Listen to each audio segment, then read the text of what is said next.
দেখেন 19 সালে তো আমরা বুথ পর্যন্ত যেতে পারছি এবং সেখানে রেজাল্টটা ইঞ্জিনিয়ারিং করা হয়েছিল।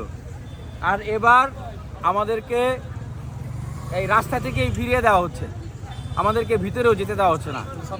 আমরা তো যেখানে ভোট দেয় মানে ফিল আপ করে সেখানে যাইতে চাই না, কিন্তু ভিতরে কি হচ্ছে এটা তো স্বাভাবিক। এটা তো জাতীয় নির্বাচন বলেন, যে কোনো নির্বাচন তো ভিতরে ঢুকে দেখে, কিন্তু আমাদেরকে দেখতে দেওয়া হচ্ছে না। এটা কোন ধরনের নিয়ম ওনারা করতেছেন? তাহলে তো ওই যেটা বললাম যে উচ্চ পর্যায়ে যে নেগোসিয়েশন, সেই নেগোসিয়েশনই হচ্ছে। কারচুপি নির্বাচন, ঢুকতে দেওয়া হচ্ছে না। বিশ্ববিদ্যালয়ের যারা প্রশাসন আছে তারা তো বিভিন্ন দলের প্রভাবে বিভক্ত, তাদের উপরে আমরা ভরসা রাখবো? তাদের উপর তো আমরা ভরসা রাখতে পারবো না। এবার আমাদেরকে তো ঢুকতেই দিতেছে, আমরা তো জানতেছি না ভিতরে কি হচ্ছে। আমরা কি বলবো?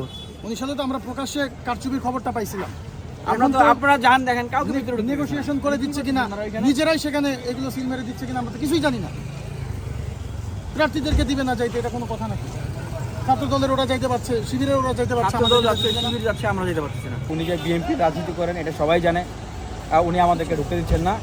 এখন কথা হচ্ছে যে নির্বাচন কি ওনারা করতেছেন না নির্বাচন আমরা করতেছি? ক্যান্ডিডেট তো আমরা, তাহলে সেখানে কি হচ্ছে না হচ্ছে সেটা কি ওনাদের উপর আমরা চোখ বন্ধ করে বিশ্বাস রাখবো না আমরা নিজেরা যেয়ে দেখবো?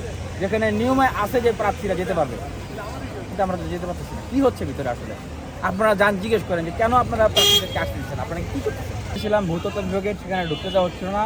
তারপরে সাংবাদিকদের সাথে কথা বলে, সেখানে যারা দায়িত্বশীল ছিলেন তাদের সাথে কথা বলে আমাদেরকে যেতে দেওয়া হয়েছে।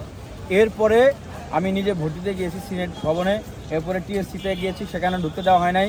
তারপরে এখানে এসেছি, এখানেও আর কোনো জায়গায় ঢুকতে দেওয়া হচ্ছে না আমাদের। অথচ ছাত্রদল শিবির প্রত্যেকটা বুথ কেন্দ্রে তারা প্রবেশ সিনেট ভবনে তারা প্রথমেই প্রবেশ করে, কোথাও তাদেরকে ঢুকতে না দেওয়া হলে তারা ঢুকে যাচ্ছে, তাদেরকে বাধা দেওয়া হচ্ছে না।